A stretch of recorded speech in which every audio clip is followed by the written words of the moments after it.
नमस्कार, मैं महेंद्र मूले। आज हम करंट अफेयर्स टॉपिक के अंतर्गत कुछ मल्टीपल चॉइस क्वेश्चंस के माध्यम से एमपीपीएससी प्रिलिमिनरी एग्ज़ाम के अंतर्गत यूनिट 8 को कवर करने की कोशिश करेंगे।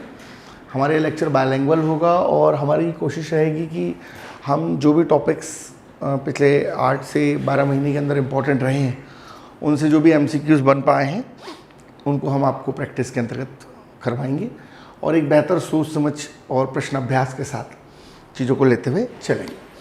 तो सबसे पहले इम्पोर्टेंट जो एक्टिविटीज़ रहीं उसको हम लेते हैं क्योंकि महत्वपूर्ण घटनाएं, एक्टिविटी, प्लेसेस, स्थान, ये सारी चीज़ें करंट अफेयर्स में हैं यूनिट 8 के अंतर्गत।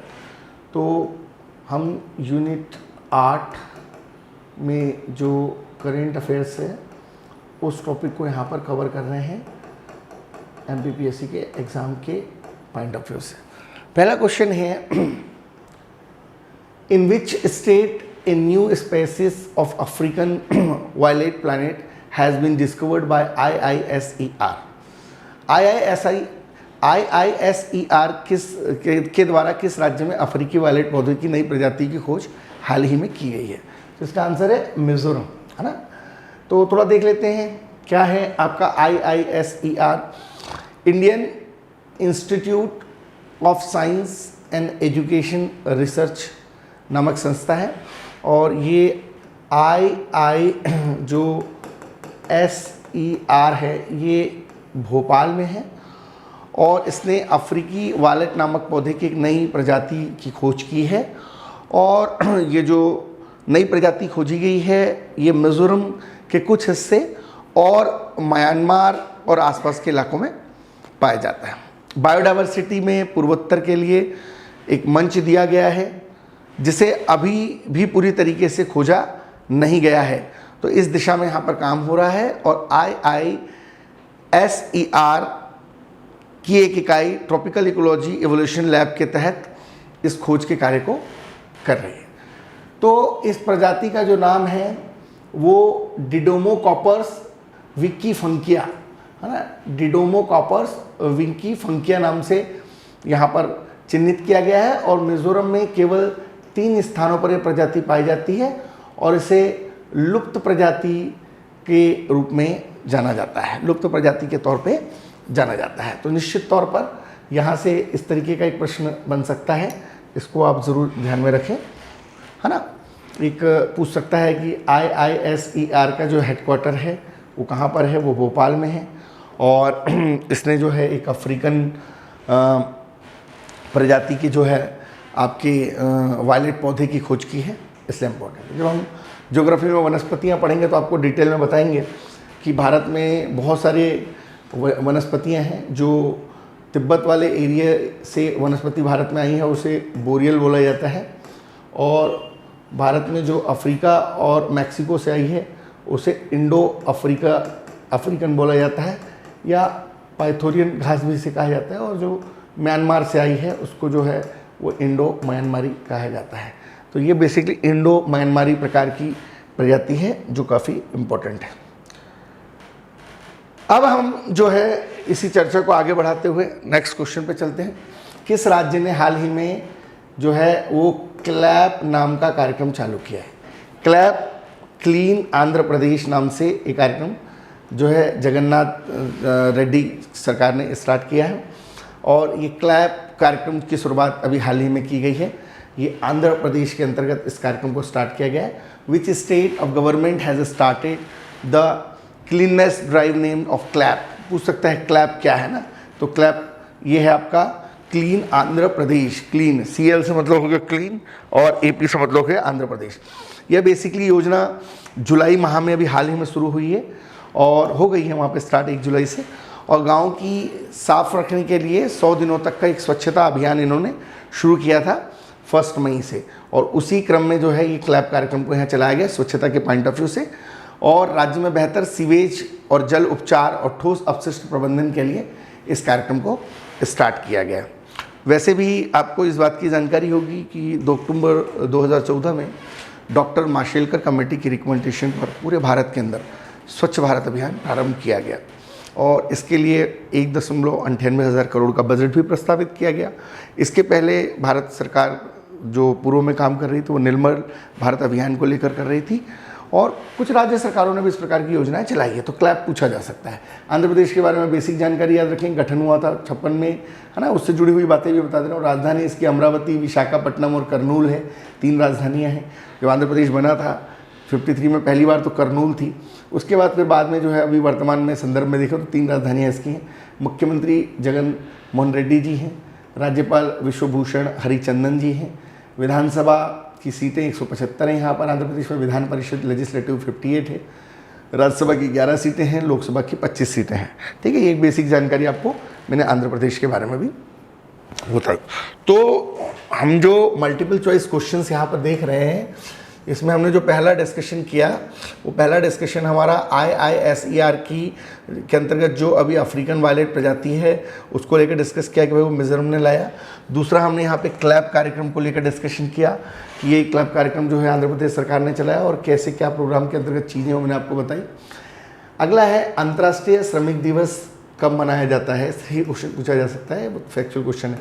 1 मई को मनाया जाता है, लेबर डे 1 मई को मनाया जाता है और अंतर्राष्ट्रीय श्रम दिवस के तौर पे से जाना जाता है। भारत सरकार ने भी श्रमेव जयते नामक कार्यक्रम इस दिशा में चालू किया, और ये इस तरीके का एक फैक्चुअल क्वेश्चन पूछा जा सकता है। जो इंटरनेशनल लेबर ऑर्गेनाइजेशन है वो 1919 में बना, अभी 2019 में इसके 100 साल पूरे हुए हैं, है ना, इसलिए पूछा जा सकता है। वर्तमान में जो है गाय राइडर इसके प्रमुख हैं, गाय राइडर इसके प्रमुख हैं और इम्पोर्टेंट है ना, तो ये पूछा जा सकता है। अब अगला जो क्वेश्चन है वो है who has been the appointed the new chairman of Bajaj auto company, पूछा जा सकता है फैक्चुअल। नीरज बजाज को बनाया गया है, ऑटो कंपनी जो है राहुल बजाज के स्थान पर नीरज बजाज को बनाया गया है, और 2021 मई में इनको नया चेयरमैन बनाया गया है।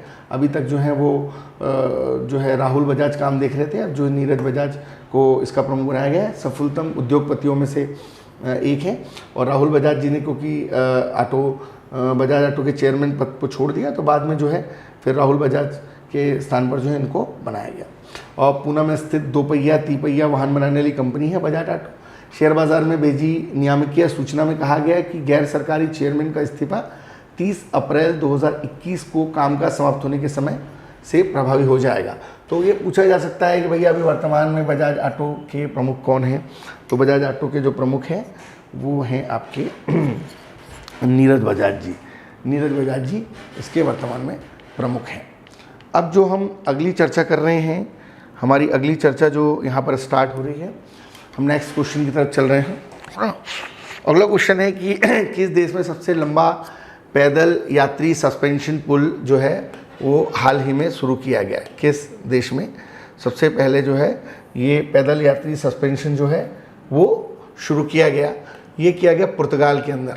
ठीक है, तो पुर्तगाल में जो है वर्ल्ड का सबसे longest federation suspension bridge start किया गया। विश्व का सबसे लंबा सस्पेंशन ब्रिज है, पुर्तगाल ने स्टार्ट किया। लगभग 2 साल में ये बनकर तैयार हुआ और 28 लाख की डॉलर की इसमें लागत आई, और ये पाइवा नदी से ऊपर की तरफ बना हुआ है 175 मीटर की हाइट पे। पूछा जा सकता है इस तरीके से, है ना, तिब्बती शैली का झूला है। बेसिकली ये पुर्तगाल की जो राजधानी है वो लिस्बन है, प्रधानमंत्री इसके हैं एंटोनियो कोस्टा, है ना, और यहाँ की करेंसी है यूरो, है ना, ये दिमाग में रखेंगे आप। अगला जो हम पड़ाव आगे बढ़ा रहे हैं वो है अगला क्वेश्चन MACS 1407 का इससे रिलेटेड है। इस तरह क्वेश्चन पूछे जाते हैं, जैसे 2017-18 की प्रिलिमिनरी में क्वेश्चन पूछा गया था कि रतन सोब 1 और रतन सोब 2 क्या है। ये चावल की नई तकनीक थी, तो क्योंकि कृषि उत्पाद तकनीक आपके पाठ्यक्रम में है तो इस तरीके के पाठ्यक्रम की जुड़ी हुई करंट अफेयर्स की चीज़ें जो हैं वो पूछी जा सकती है। अच्छा, मैं आपको एक बहुत चीज़ इंपॉर्टेंट चीज़ है वो क्लियर कर दूँ कि मेरी जो भी क्लासेस यहाँ हो रही हैं ये करेंट अफेयर्स के अंतर्गत ये बहुत ही रिसर्च एंड डेवलपमेंट के साथ हमने एनालिसिस करके चीज़ें डिस्कस की हैं, और क्योंकि जो भी चीज़ें चर्चे में रहती हैं वही एग्ज़ाम के पॉइंट ऑफ व्यू से पर्चे में आती हैं। मेरा एक फेमस ध्येय वाक्य भी है कि जो रहेगा चर्चे में वही आएगा पर्चे में। तो करेंट अफेयर्स से जुड़ी हुई चीज़ों में हम 360 डिग्री के साथ इस तरीके से काम कर रहे हैं टू द पॉइंट कि बिल्कुल रिफाइनरी आप पढ़ के जाएं और एग्ज़ाम ओरिएंटेड चीज़ों को आप डिस्कस करें। मेरा आपसे प्रॉमिस है कि मैं आपके जितने भी टॉपिक यूनिट 8 के अंतर्गत करंट अफेयर्स और स्पोर्ट्स के हैं वो सारे कवर करूँगा यहाँ पे। यूनिट 7 जो साइंस एंड टेक्नोलॉजी वाली है, यूनिट 9 जो इन्फॉर्मेशन टेक्नोलॉजी वाली है और यूनिट 10 जो आयोग वाली है, इस पर मैं बहुत अच्छी आपकी पकड़ करवा दूंगा और इन्हीं 20-22 दिनों में। और मध्य प्रदेश की हिस्ट्री, ज्योग्राफी, पॉलिटी, इकोनॉमिक्स के भी बहुत महत्वपूर्ण टॉपिक एग्जाम के पॉइंट ऑफ व्यू से, और जनरल स्टडीज़ के भी कुछ marathon classes, history, geography, polity, economy, science and tech, general science की चीज़ें मैं इस तरीके से बता दूंगा कि आप काफ़ी हद तक जो है अपने स्कोर कार्ड को बढ़ा पाएंगे। तो हमारा जो अगला चर्चा का विषय है वो है MACS 1014007। ये बेसिकली क्या है? ये बेसिकली रिलेटेड है सोयाबीन से, है ना। मध्य प्रदेश को सोया राज्य भी कहा जाता है, याद रखेंगे। तो ये जो MACS है ये बेसिकली ये एक सोयाबीन की नई किस्म है, सोया की नई किस्म है और ये काफ़ी अधिक उपज देने वाली किस्म है। अभी हाल ही में मध्य प्रदेश में इसका सोयाबीन के उत्पादन को बढ़ावा देने के लिए यूटिलाइजेशन भी किया गया है और लगभग प्रति हेक्टेयर 39 क्विंटल उपज यहाँ पर इसके अंतर्गत होती है। 104 दिन इसकी परिपक्वता अवधि है और लगभग 50% फुल 43 डेज में ये कम्प्लीटली हो जाता है।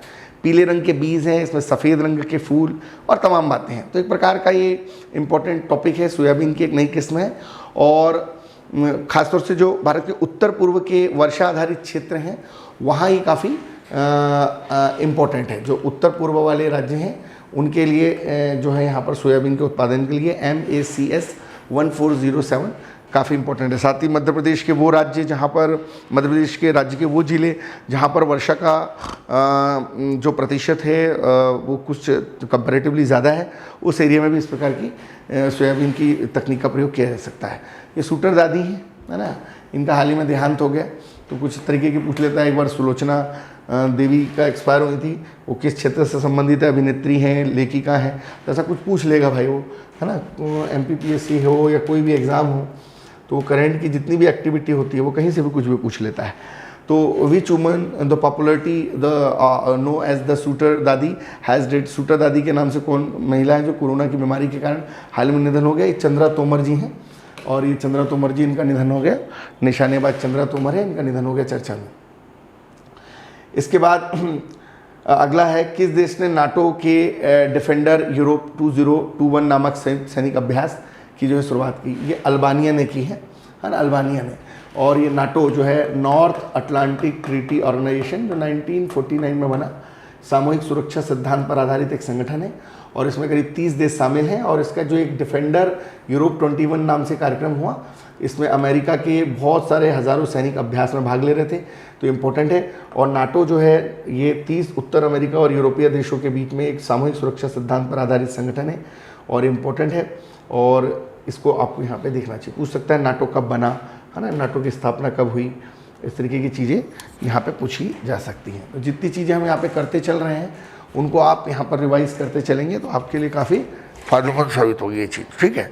अगला जो हमारा टॉपिक है वो है network for the grinning of financial system, है ना। Network for the grinning of financially system, ये क्या है? एक्चुअल में आपके सिलेबस में जो है इकोनॉमी में बैंकिंग सिस्टम भी है, तो करंट का कुछ चीज़ यहाँ से कनेक्ट करके दे सकता है। ये रिजर्व बैंक ऑफ इंडिया का एक प्रोग्राम है, network for the grinning financial system, network for the grinning financial system. हो सकता है क्वेश्चन दे दे कि भाई NGFC क्या है, NGFC क्या है, क्योंकि देखिए MPPSC के जो यूनिट नंबर 6 है उसमें इकोनॉमी से जुड़े हुए टॉपिक्स है, उसमें बैंकिंग संस्थाएं, रिजर्व बैंक ऑफ इंडिया, है ना, NBFC, SEBI, Bombay stock exchange, RBI की भूमिका, औद्योगिक विकास, आयात निर्यात, इस प्रकार की चीज़ें हैं। तो कुछ करंट अफेयर्स से जोड़ के पूछ लेगा वो कि भाई network of grinning of financial system का संबंध कैसे? तो ये RBI के अंतर्गत शब्दावली जुड़ी हुई है और भारतीय रिजर्व बैंक अभी हाल ही में networking for grinning financial system में शामिल हो गया है। और RBI वित्तीय क्षेत्र में ग्लोबल पर्सपेक्टिव लेवल पर क्लाइमेट का जो रिस्क मैनेजमेंट है उसकी जानकारी उसको प्राप्त होगी इसके अंतर्गत। और भारत के RBI ने इसके अंतर्गत साझेदारी की और एक हरित अर्थव्यवस्था पर काम करने के लिए ये जुड़ा है। और इसके अंतर्गत जो है रिजर्व बैंक ऑफ इंडिया ने एक ग्रह रेटिंग भी स्टार्ट की कि जितने भी गवर्नमेंट के इंस्टीट्यूशंस है, बिल्डिंग्स हैं, वो अगर इन्वायरमेंटल प्रोटेक्शन पे काम करेंगे तो उनको ग्रह रेटिंग दी जाएगी। इंपॉर्टेंट है। और भारत में एक इसकी अंतर्गत एक संस्था भी है, the ecology and economy of biodiversity, team नामक, जो भारत के अंतर्गत प्राकृतिक संसाधनों की गणना करती है। जितने भी नेचुरल रिसोर्सेज होते हैं तो वो प्राकृतिक संसाधनों की गणना का काम उस संस्था का होता है, जिसका नाम है टीप, है ना। तो ये NGFC मुझे लगता है इंपॉर्टेंट है, आप देख लेंगे इसको। अगला जो है वैश्विक वन लक्ष्य रिपोर्ट, है ना। 2021 में कितने वैश्विक वन लक्ष्यों को उल्लेख किया गया। जो ग्लोबल फॉरेस्ट गोल्स है, maintain the global forest goal report 2021 में कितने गोल रखे गए हैं। तो इसमें जो गोल रखे गए हैं भैया वो 6 गोल रखे गए। एक्चुअल में जो UNO का सस्टेनेबल डेवलपमेंट गोल है, UNO का वो सस्टेनेबल डेवलपमेंट गोल के अंतर्गत कुल 17 गोल और 169 टारगेट रखे गए। और वो सस्टेनेबल डेवलपमेंट गोल के 17 गोल और 169 टारगेट के अंतर्गत कुछ इंपॉर्टेंट जो चीज़ है वो फॉरेस्ट टारगेट के अंतर्गत भी चीज़ें रखी गई हैं, क्योंकि कोविड-19 में जो जंगलों का प्रबंधन है उसके सामने समस्याएं देखने को मिली। तो अभी भारत में एक सुप्रीम कोर्ट की भी गाइडलाइन आई है कि मैक्सिमम जो है पेड़ पौधे लगाए जाएँ। इसके लिए compost sentry alpha tension management planning authority पे सरकार काम कर रही है। और इसी के तहत 12वीं पंचवर्षीय योजना में रिड्यूसिंग इमिशन डिग्रेडेशन और डिफॉरेस्टेशन प्लस नाम से 70 लाख हेक्टेयर क्षेत्र में पेड़ पौधे लगाने की सरकार की एक बहुत महत्वाकांक्षी परियोजना भी चल रही है। लेकिन अभी आपको इतना याद रखना है कि भाई इसकी रिपोर्ट में 6 लक्ष्य रखे गए। क्यों मैं ये पढ़ा रहा हूँ, क्योंकि आपके यूनिट 7 में टॉपिक है बायोडाइवर्सिटी, क्लाइमेट चेंज, प्रदूषण, नेचुरल डिजास्टर मैनेजमेंट और इन्वायरमेंट और पारिस्थितिकीय तंत्र से रिलेटेड। तो वहाँ पे करंट अफेयर्स में चीज़ें पूछी जा सकती हैं। तो 6 लक्ष्य हैं। पहला, वन आवरण को नुकसान की भरपाई की जाएगी जितना फॉरेस्ट एरिया कम हुआ है। दूसरा, वन लाभ और आजीविका में सुधार किया जाएगा। वनों की रक्षा की जाएगी, वन उत्पाद को बेहतर बनाया जाएगा, संसाधनों को जुटाया जाएगा, समावेशी और वन प्रशासन को बढ़ावा दिया जाएगा और सभी क्षेत्रों में सहयोग किया जाएगा। कुल मिला के फॉरेस्ट ओरिएंटेड बातें यहाँ पर की गई। अगला है, how many Indian navy ships have been the developed in the operation of Samudra Setu second. जो समुद्र सेतु सेकंड जो कार्यक्रम चलाया गया, ये अभी हम पढ़ेंगे अभी समुद्र सेतु कार्यक्रम। तो जो समुद्र सेतु कार्यक्रम चलाया गया, बेसिकली इस कार्यक्रम के अंदर जो है वो 7 प्रकार के जो है तैनात किए गए थे। 7 भारतीय नौसेना जहाज तैनात किए गए थे समुद्र सेतु 2 के अंतर्गत, जहाँ पे हमको बहुत सारे कोरोना के समय में ऑक्सीजन सिलेंडर्स की ज़रूरत पड़ रही थी, कुछ हेल्थ इश्यूज से रिलेटेड चीज़ों की ज़रूरत पड़ रही थी। तो ये जो ऑपरेशन समुद्र सेतु चलाया गया था, 7 नौसैनिक जहाज थे, कलकत्ता, कोच्चि, है ना, तलवार, टॉबर, त्रिकंठ, जलसोव और एरावत, है ना। एक था आपके कोलकाता, दूसरा था आपका कोच्चि, तीसरा था आपका INS तलवार, अगला था टाबर, अगला था त्रिकंड और अगला था जलस्व और अगला था एरावत। एक्चुअल में जब INS सिंधु रक्षक में कुछ प्रॉब्लम आई थी तो उस समय INS सिंधु रक्षक से MPPSC ने क्वेश्चन पूछा था। तो इसलिए इस तरीके से क्वेश्चन पूछा जा सकता है, ऑपरेशन समुद्र सेतु के तहत कितने नौसैनिक जहाज रखे गए, है ना। तो 7 रखे गए। पहला कोलकाता, दूसरा कोच्चि, तीसरा तलवार, चौथा टावर, 5वां त्रिकंड, 6वां जलस्व और 7वां एरावत। ऑपरेशन सेतु पिछले वर्ष में नौसेना द्वारा प्रारंभ किया गया था और वो फर्स्ट पार्ट था कोरोना 1 के समय, बाद में कोरोना 2 के समय भी ये स्टार्ट किया गया। अगला क्वेश्चन है वो ये है कि किसने विश्व के नंबर 1 खिलाड़ी नोवाक जोकोविच को हराकर इटालियन ओपन खिताब जीता है। देखिए, हम जब अभी पढ़ेंगे तो ऑस्ट्रेलिया, विम्बलडन, फ्रेंच और अमेरिकन, है ना, ये सारे American open, French open, Wimbledon open और ऑस्ट्रेलिया ओपन, ये सारी चीज़ें देखेंगे अपन। लेकिन अभी यहाँ पे क्या क्वेश्चन पूछा जा रहा है करंट के अंतर्गत, who won the Italian Open title after the defecting world number of Novak जोकोविच। नोवाक जोकोविच को जो हराया वो हराकर इटालियन ओपन खिताब जीता है आपके राफेल नडाल ने। और टेनिस में राफेल नडाल ने कल विश्व नंबर 1 खिलाड़ी नोवाक जोकोविच को हराकर ये इटालियन ओपन जीता है ना। ऑस्ट्रेलिया ओपन की बात नहीं कर रहे हैं, French open, Wimbledon, American open, इसकी बात नहीं कर रहे हैं। ये करंट अफेयर्स में हम बताएंगे डिटेल में स्पोर्ट्स के अंतर्गत कि ये किसने जीता है। इटालियन ओपन जीता है राफेल नडाल ने और नडाल ने जोकोविच को 7-5, 1-6, 6-3 से पराजित किया। और नडाल ने जोकोविच को 36 ATP मास्टर्स 1000 खिताब जीतने में भी इस प्रकार से बराबरी कर ली। तो ये दिमाग में आप सेट कर लें कि भाई राफेल नडाल के द्वारा इटालियन टूर्नामेंट इस बार जीता गया है ना, इसको रिमाइंडर कर लेंगे। क्वेश्चन नंबर नेक्स्ट जो है वो ये है कि कौन सी भारतीय कंपनी विश्व के शीर्ष 10 सबसे मूल्यवान बीमा ब्रांड में हाल ही में शामिल हुई है? लाइफ इंश्योरेंस कंपनी हुई है, ठीक है। ये life insurance company corporation of India, इसको हाल ही में किया गया। मैं बार बार कह रहा हूँ कि इकोनॉमी के अंतर्गत आपका टॉपिक है वित्तीय संस्थाएं, तो क्वेश्चन इस तरीके का पूछा जा सकता है। तो लाइफ LIC जो LIC है ये 1956 में बना, और LIC 1956 में बना। आज भी पूरे भारत में LIC का जो टोटल टर्नओवर है वो 2,42,000 करोड़ का है, और 59% जो कैप्चरिंग ऑफ इंश्योरेंस सेक्टर है वो लाइफ इंश्योरेंस कॉरपोरेशन के अंतर्गत है। तो which Indian company has been included into the top 10 most valuable insurance brand in world? The LIC important है। तो भारत के LIC को वर्ल्ड के 10 रिलायबल ब्रांड्स के अंतर्गत शामिल किया गया है, और भारत के मजबूत भारतीय ब्रांड के तौर पर ये उभर कर सामने आया है। विश्व का जो सबसे बड़ा बीमा ब्रांड है वो पिंग एन इंश्योरेंस है चाइना का, और भारत का जो है नंबर आपको मैंने बता ही दिया अभी कि 10 सबसे मूल्यवान ब्रांड में जो है भारत के LIC को तीसरा नंबर मिला है। LIC 1956 में बना, हेडक्वार्टर मुंबई में है, और वर्तमान में इसके जो प्रमुख हैं वो MR कुमार हैं, MR कुमार।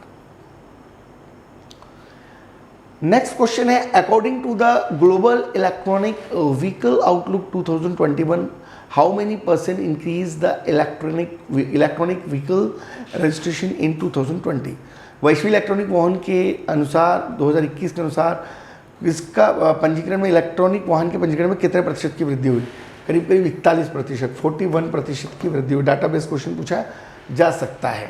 तो कंपैरेटिवली जो है 3 मिलियन नए इलेक्ट्रॉनिक कारें रजिस्टर्ड हुई, और 2019 की तुलना में 41% ज़्यादा रहा। कोरिया विश्व में जो है सबसे ज़्यादा हाइड्रोजन कारों का वितरण करने वाला देश है, और पूरे वर्तमान में सड़क पर करीब 10 मिलियन इलेक्ट्रॉनिक कारें दौड़ रही हैं, और 41% इंक्रीज़ हुआ है ऑटोमोबाइल सेक्टर, ये आप याद रखेंगे कोरोना काल में।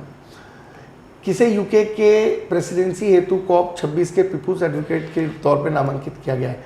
डेविड एटनबरो को किया गया है, और डेविड एटनबरो को जो है ये प्राकृतिक इतिहासकार हैं, और COP26 के लिए जो है इनको, जो ग्लासगो में अभी नवंबर में आपका सम्मेलन होना है COP26 का, उसके लिए डेविड एटनबरो को जो है वो यहाँ पर पीपुल्स एडवोकेट के तौर पे नामांकित किया गया है।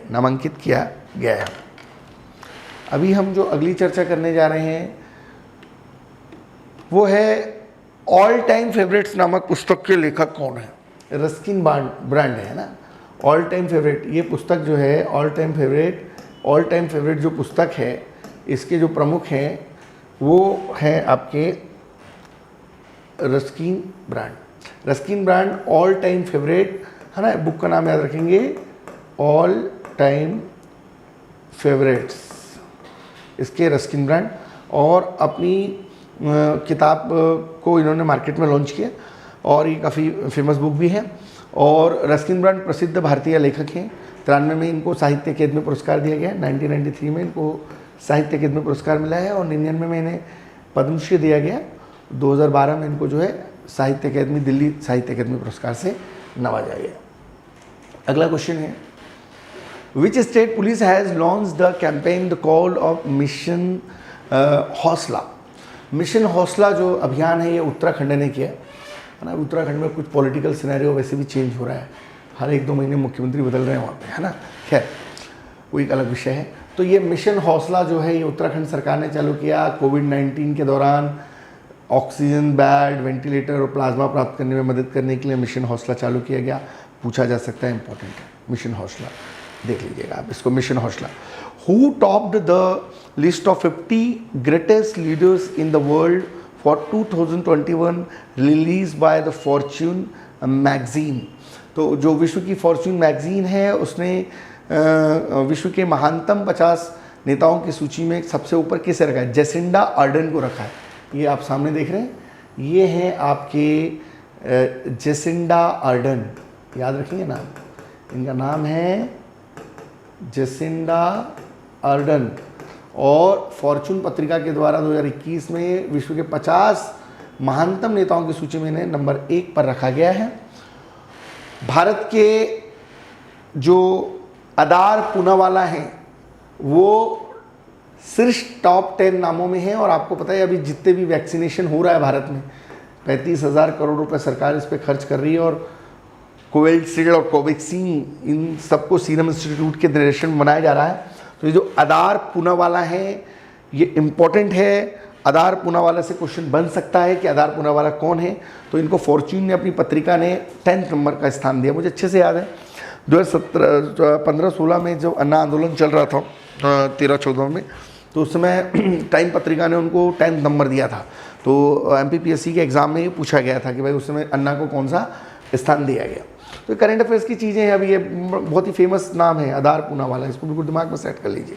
खैर अगला जो है, which country is the first country in the world been all the synthetic type का जो कैनबिनॉइड सब्सटेंस है, सिंथेटिक कैनबिनॉइड है, उसको रोकने वाला विश्व का पहला देश कौन है?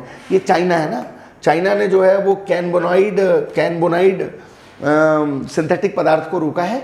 बेसिकली आप देख रहे हैं चाइना का ये चाइना बेन द सिंथेटिक कैनबोनाइडिस पदार्थों को रोका। ये 1 जुलाई को जो है इन्होंने अपने देश में कैनबोनाइड पदार्थों को रोक दिया है। सिंथेटिक कैनबोनाइड पदार्थ हैं और ये ई सिगरेट के में पाए जाते हैं, उसके अंतर्गत नुकसान पहुंचाते हैं। और सिंथेटिक कैनबोनाइड्स जो हैं वो काफ़ी नुकसानदायक होते हैं, इनका दुरुपयोग हो रहा है। तो इसको टोटली जो है चाइना में जो है इस समय बैन कर दिया गया है। ठीक है, इम्पोर्टेंट चीज़ें हैं बिल्कुल एग्ज़ाम के दृष्टिकोण से, हम बिल्कुल टू द पॉइंट बातें यहाँ पर कर रहे हैं। और यकीन मानिए कि चीज़ें आपके बिल्कुल फेवर में होंगी। आपको बस चीज़ें वो पढ़नी है जो एग्ज़ाम में आएंगी। ठीक है, अब जो हमारा नेक्स्ट क्वेश्चन है,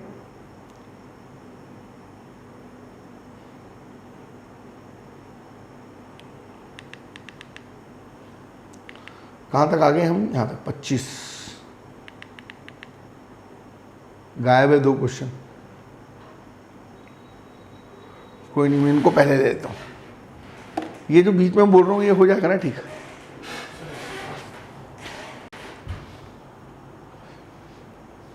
नेक्स्ट क्वेश्चन है कि अजंता न्यूग ये किस राज्य की पहली वित्त मंत्री हाल ही में बनी है? हाल ही में असम के अंतर्गत इनको पहली वित्त मंत्री के तौर पे बनाया गया है। और ये हेमंत बिस्वा शर्मा जी जो वहाँ के मुख्यमंत्री हैं, उन्होंने इनको मौका दिया है।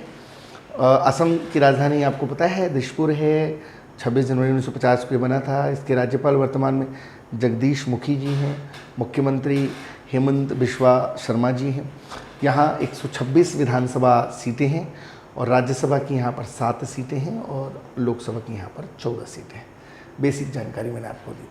ठीक है, अब जो यहाँ पर इम्पोर्टेंट बात है वो है नेक्स्ट क्वेश्चन है, which Indian will be conferred with the International Invisible Globe Medal।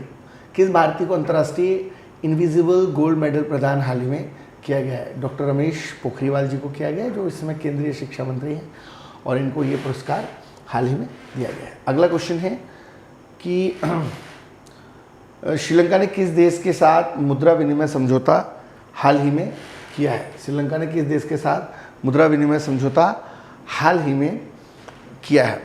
तो इसका जो इम्पोर्टेंट है वो है आंसर इसका बांग्लादेश। बांग्लादेश के साथ जो है वो श्रीलंका ने जो है ये समझौता किया है। और बांग्लादेश ने श्रीलंका के लिए $200 मिलियन की मनी स्वैप सुविधा को मंजूरी दी है। और श्रीलंका सरकार ने Sri Lanka has signed an agreement with the Bangladesh इस करेंसी स्वैप। और श्रीलंका ने विदेशी मुद्रा अर्जन के लिए पर्यटन, कपड़ों, चाय के निर्यात और आदि के अंतर्गत की चीज़ें, क्योंकि महामारी के कारण बुरी तरीके से प्रभावित हो गए, तो श्रीलंका ने जो है इस प्रकार की जो है मदद इनसे ली है। और बांग्लादेश ने श्रीलंका को $200 मिलियन के आसपास जो है मुद्रा स्वैप की सुविधा दी है। इम्पॉर्टेंट है ना। बांग्लादेश का विदेशी भंडार अप्रैल में अपने रिकॉर्ड उच्चतम स्तर पे था, करीब करीब $45 बिलियन के आसपास। और पूरी दुनिया जहाँ कोरोना से परेशान थी उसमें बांग्लादेश का जो फॉरेक्स वो बढ़ा हुआ था, और इस दौरान उन्होंने जो श्रीलंका को मदद किया। इम्पोर्टेंट। अगला जो है पॉइंट वो है कि विश्व दूरसंचार और सामाजिक सूचना दिवस जो है वो कब मनाया जाता है, वो कब मनाया जाता है। नेक्स्ट जो है हम अगला देखेंगे कि कब मनाया जाता है। ठीक है, एक मिनट प्रॉपर।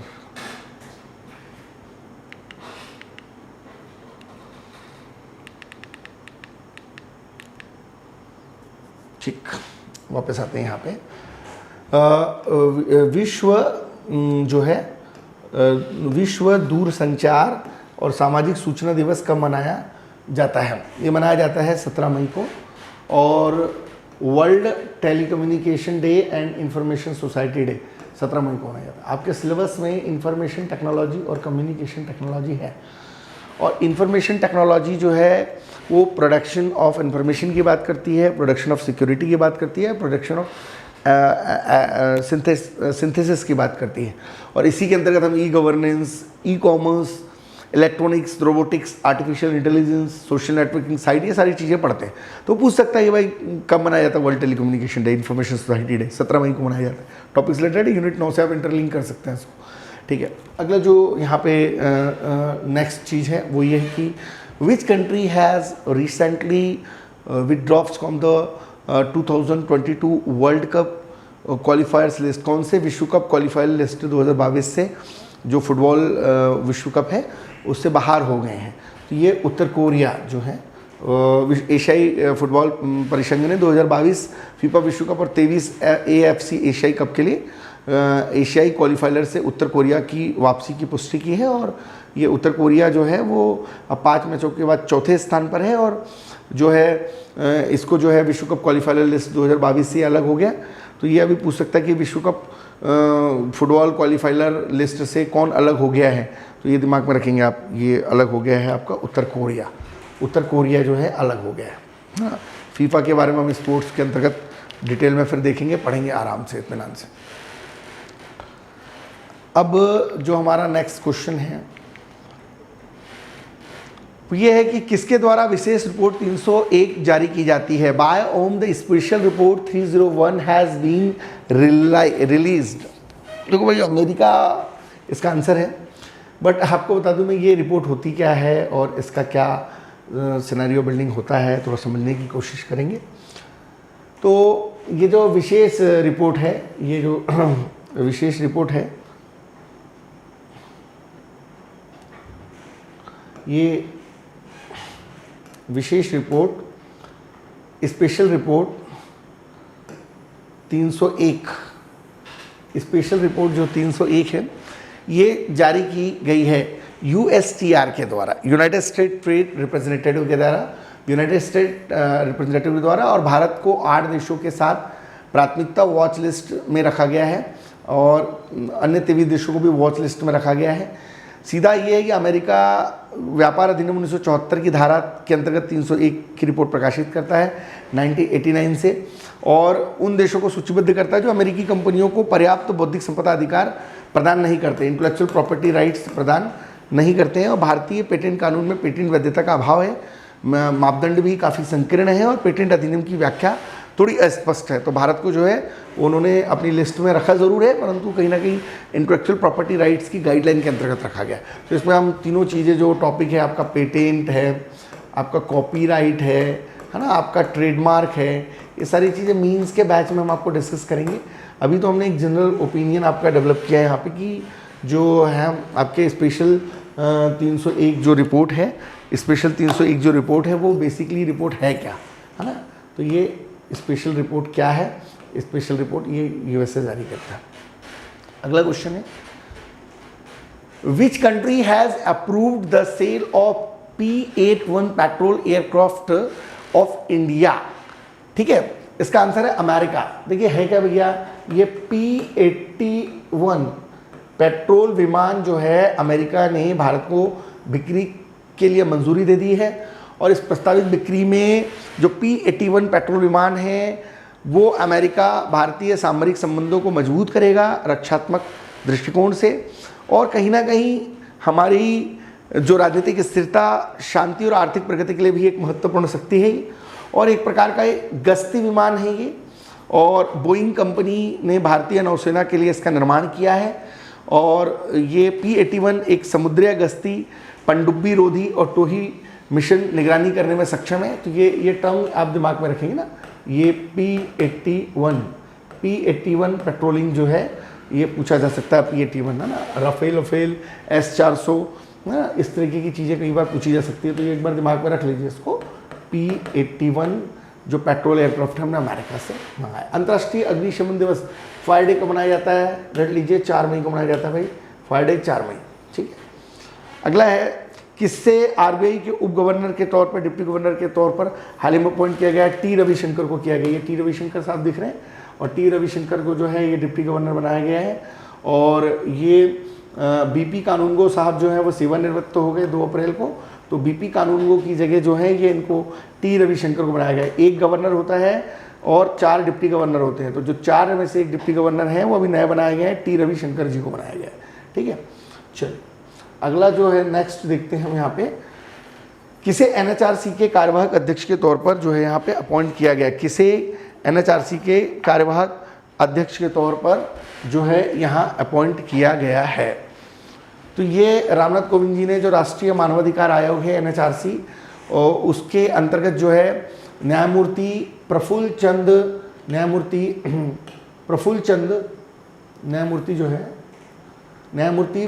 चंद्र पंत जी को, हाँ ये दिख रहा है आपको, प्रफुल्ल चंद्र पंत जी को जो है ये राष्ट्रीय मानवाधिकार आयोग के अध्यक्ष के तौर पर, कार्यकारी अध्यक्ष के तौर पर नियुक्त किया है। 22 अप्रैल 2019 को जो है पंत आयोग के सदस्य बने थे और अभी कार्यकारी अपॉइंटिंग वर्किंग प्रेसिडेंट के तौर पे काम करेंगे।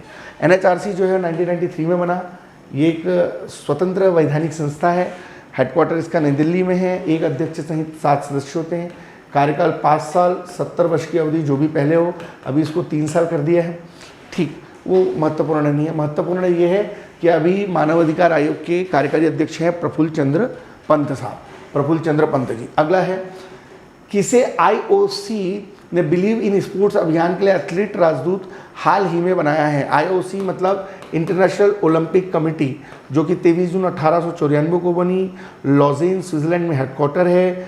और आईओसी के जो वर्तमान में प्रमुख हैं वो थॉमस बॉक हैं जो जैक्स रोक के बाद बने हैं। और जो इंटरनेशनल ओलंपिक कमेटी उसमें 105 सक्रिय मेंबर हैं। तो पीवी सिंधु को जो है, पीवी सिंधु ये दिख रहा है आपको, ये पीवी सिंधु को जो है इसमें पीवी सिंधु को जो है बिलीव इन स्पोर्ट्स अभियान के तहत जो है ये एथलेटिक राजदूत बनाएगा। Who has been the appointed in athletics ambassador of the IOC believe in sports campaign, है ना, पीवी सिंधु जी को यहाँ पर बनाया गया है। माइक्रोसॉफ्ट किस देश की सरकार के साथ सहयोग करके 27,000 नए रोजगार उपलब्ध कराएगी? नाइजीरिया के साथ करेगी। माइक्रोसॉफ्ट जो है 1975 में बनी थी, है ना। सत्या नडेला भी इसके सीईओ हैं और इसके जो अध्यक्ष हैं वो ब्रैड स्मिथ हैं। और उन्होंने बोला कि हम 50 लाख नाइजीरियाओं को ट्रेनिंग देंगे और 1700 प्रशिक्षित ट्रेनर्स नियुक्त करके उनको ट्रेन करेंगे और अगले कुछ महीने में इस योजना पे काम भी होने वाला है। भैया ऐसी कोई योजना भारत में भी चलनी चाहिए। तो ये Microsoft will the provide 27,000 new jobs of collaborating with the government of which country? Answer is Nigeria. Microsoft 1975 में बना था। किस राज्य में भारतीय सेना ने अपने पहले green solar energy harnessing plant का उद्घाटन किया है? ये किया है सिक्किम ने, है ना। सिक्किम से क्वेश्चन बनते ही हैं, जैसे जब सिक्किम में जैविक खाद का प्रयोग सबसे पहली बार 75,000 हेक्टेयर में किया गया तो एमपीपीसी ने कुछ क्वेश्चन पूछा कि जैविक खाद का पहली बार प्रयोग करने वाला राज्य कौन सा है। तो इस तरीके से पूछ सकता है कि in which state Indian Army has the inaugurated by the first green solar energy of harnessing plant in recently in which our country in which state? तो ये जो है ये सिक्किम इसका आंसर है। भारतीय सेना ने 16,000 फीट की ऊंचाई पर जो उत्तरी सिक्किम वाला एरिया है वहाँ पर उत्तरी सिक्किम वाले एरिया में जो है ये ग्रीन सोलर एनर्जी प्लांट जो है यहाँ पर लाया है। 56 kVA का ही और कैनेडियम आधारित बैटरी टेक्निक पर आधारित है। अगला जो है नेक्स्ट हम जो देखेंगे वो यहाँ पर है, नेक्स्ट जो है वो है किसने को जीत अभियान, है ना, को जीत, ये याद रखेंगे, को जीत, है ना, को आपका जीत अभियान चालू किया है। किसने को जीत अभियान चालू किया है? किसके द्वारा हाल ही में को-जीत अभियान चालू किया गया है? इंपॉर्टेंट है।